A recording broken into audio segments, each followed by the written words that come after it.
In this episode, I want to talk to you about why new riders quit within their first year of riding a motorcycle. Number one, there's a lot of risk involved with riding a motorcycle. Just as an example, let me give you a quick statistic. Motorcyclists are 4 times more likely to be involved in an accident during their first month compared to their entire second year. Can you believe that? And you may be asking, what really accounts for this crazy statistic? Well, the Highway Loss Institute says it's about inexperience, and it's because riding a motorcycle is a very complex task because these motorcycles are very powerful and they're very unforgiving for brand new riders. That's just part of it. And as a result of that, I got some sobering fatality stats for you. So check this out. 36% of fatal motorcycle crashes involve riders without a valid motorcycle license. That means they get stuff like this. They go for joyrides. Next thing you know, boom, they crash and they just don't come back home. How tragic is that? So it may be a pain in the ass to get the education that's necessary to get a motorcycle license, but it keeps you alive. And yes, there's bureaucracy involved. You got to pay the state X amount of money every single year to retain your license and all that other jazz. But think of it as a way of keeping you safe. So having a motorcycle license is, in my opinion, absolutely necessary if you want to ride bad boys like this or anything that has an engine on 2 wheels. And then here's another crazy statistic I want to throw at you as well. Check this out. The time of the day that you ride a motorcycle really matters because most weekend fatalities occur between 6 p.m. and 9 p.m.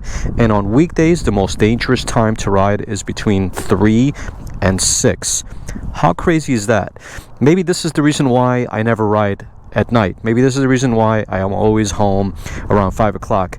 So, what does this exactly mean for you as a brand new rider? Well, inexperience is especially dangerous when you're behind the wheel of a motorcycle. The first few months are the riskiest, so practice in a controlled environment before actually hitting the streets.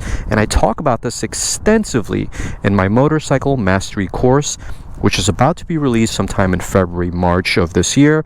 But at the current moment, I have a motorcycle mastery ebook, which is free. It's about 120 pages, and it comes with a 36-minute video to jumpstart you on your success when you're riding a motorcycle for the first time. So make sure you take advantage of that free resource. There's a link down below. And then another thing, look at this motorcycle. Just standing here, it looks like it's doing 100 miles an hour. It's got green paint, it's got black, yellow, white stripes with a ninja sticker, and it says ZX6R. This motorcycle screams that it wants to be ridden fast. And so therefore, another reason why a lot of riders quit in their first year is because they buy motorcycles like this. Statistically, because you bought a super sport, you're more likely to get into an accident because these type of motorcycles are typically bought by people who like to go fast. And as a result of going fast, you make a lot of mistakes, and therefore you end up part of that statistic. Now, I'm not saying not to buy super sports even as your first bike, because you can go for something like a Ninja 400 or perhaps a Yamaha R3. It's totally different, but a lot of people, they just want to start out with something like a ZX6R, and I think it's a pretty dumb idea, guys. Don't do it. Please don't do it, especially if you're a younger person. But anyway, we're going to get on the road now and talk about the rest of the stuff. You know, about 5 years ago, I was in your shoes. I got my motorcycle endorsement at 45 years of age, and this is when I first moved to San Diego. I had a lot of choices, to be honest with you, and, you know, being 45, I got disposable income. It's not like I can't afford the latest and the greatest, but because I was older and more mature and had common sense, I did it the right way. I did it without using ego. And so therefore I went for a KTM RC 390. Now that motorcycle is very sporty, as we all know. It's got an aggressive position. It's about 40-something horsepower, weighs about 330 pounds, and is pretty much as fast as any car on the road, maybe even faster to some degree. So it's not about the power of your motorcycle, my friends. It's about how you can use that power. And so I made myself some ambitious goals early in the beginning, and I told myself that I'm going to learn motorcycles to the best of my ability, which is to take tons and tons of courses. At the current moment, I've taken about 12 courses, and I've had about 9 different motorcycles. My first motorcycle was the KTM RC 390. And believe it or not, my second motorcycle was the Ducati 959, which was a stupid decision. Really, really, really stupid, dumb decision. I should have never done it. But now I'm here to tell you about my experiences, and this is one of the reasons why I made this video, so you don't repeat some of the mistakes that I made and other people are making. Long story short, I was riding for probably about 4 months, 3-4 months, I forgot exactly how long, and I felt confident being 45 and having done my first track day 1 month after getting my license. The thing is that when it comes to riding motorcycles, it doesn't matter how long you've had your license. What really matters with motorcycling is how many miles you've actually done and for how long you've been doing it without stopping and having a long break. Because as soon as you have your long break, it's not like you forget how to ride, but the thing is that you've lost your momentum. You're kind of like starting from the back row once again. And so therefore, I felt confident, but I made a mistake, and I didn't have the knowledge I do now, and so I should have waited a little bit longer. Nowadays, I typically like to suggest to people who are 21 and under to get a Ninja 400 and practice with that Ninja 400 and do a lot of miles on it. I would say at least 10 or 15,000 miles in your first year. You're a young person, you're 21 years old.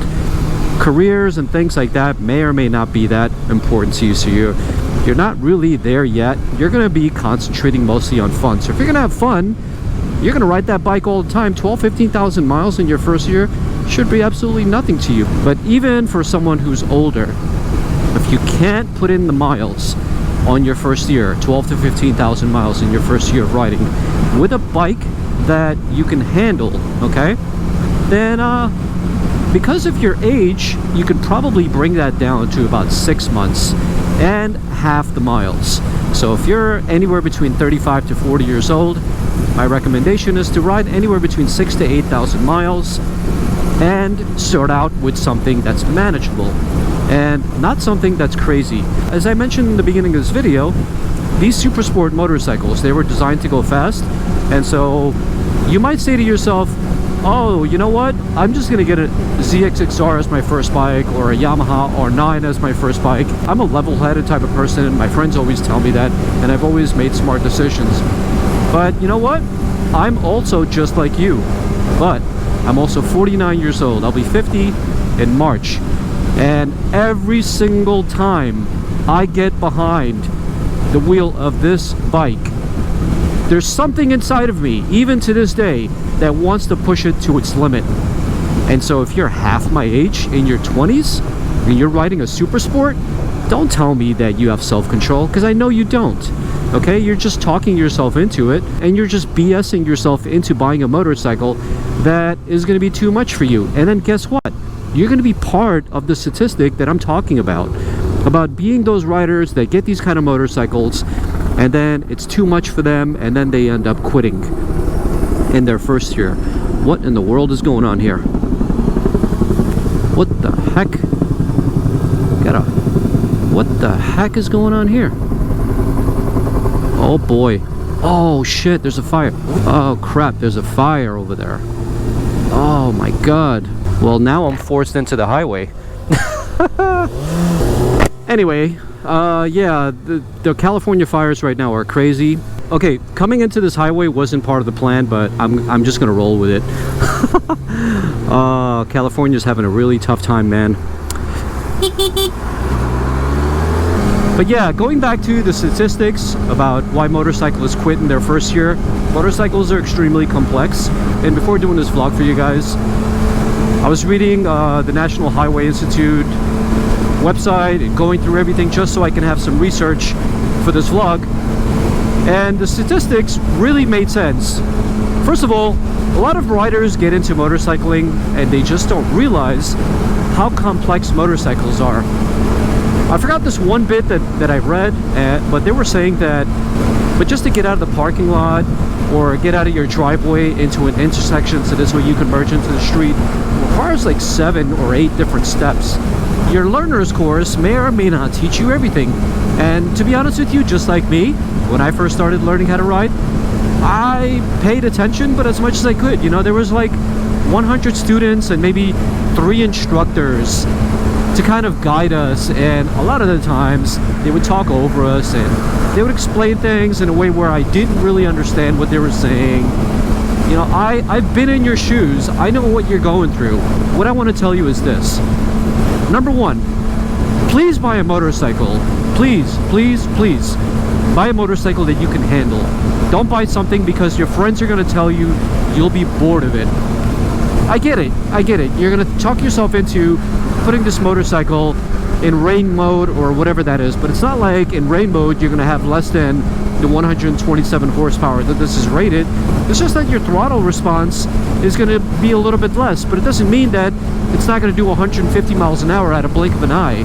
But in the long run, there are going to be times where you're going to get bored of it. You're going to say, oh, I want better throttle response, and you're going to switch it back to sport mode because it's at your disposal. It's not like it's part of your licensing procedure where the licensing from your state or your country is going to stop you from going to sport mode. All this is up to you. And when we don't have self-control, that's when problems happen with our motorcycles. So my personal recommendation is, number one, if you're going to go into the super sport category, which I think is really, really popular, why not, right? Really be careful what kind of motorcycle you buy. You know, like the super sports are super fun, they're super exciting, but they got so much damn power. And most people that buy these super sports, what do they exactly do? Well, number one, they look for community because it's a natural thing to do. We're social creatures. We're gonna go to Facebook, we're gonna go to Instagram, and we're gonna look for people just like ourselves. There's something called like attracts like, okay? You want to look for people just like yourself. I get it. You want to be social. You want to be out there with other people just like yourself. But guess what? There's a hidden danger there. A hidden danger that I found out very, very quickly when I first got my MSF license. Let me tell you a quick story about that. But when I did my MSF course, there was a guy there that I became friends with. And coincidentally, because I did what I'm telling you not to do, I went to a Facebook group, I joined this Facebook group, and I met a bunch of people there that were really cool, but they were a lot more experienced than I was. And one of them, in particular, was just as experienced or inexperienced as I was. And me and him, before we actually took off, kind of had like a verbal agreement. Hey man, I'm just gonna chill out. I'm not gonna do anything stupid. I stuck to my agreement. Unfortunately, he didn't stick to his.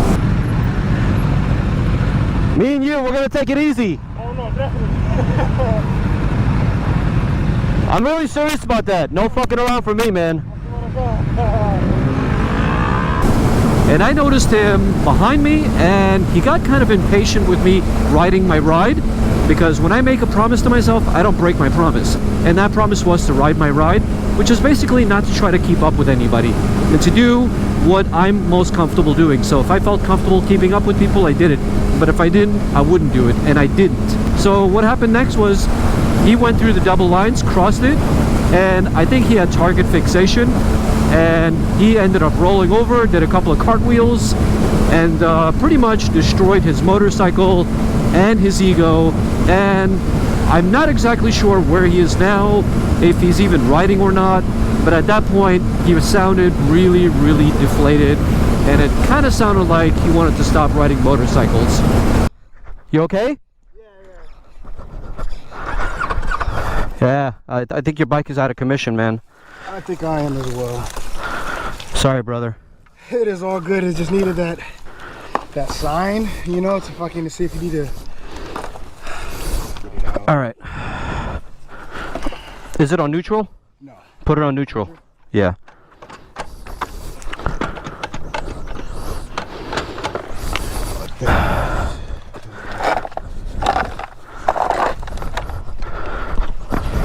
Hey man, listen, forget about the bike, you're okay.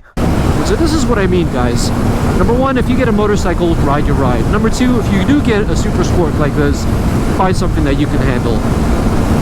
Getting behind something like this in your first year of riding a motorcycle is something that you're going to want to push. Even at 49 years old, I still want to push.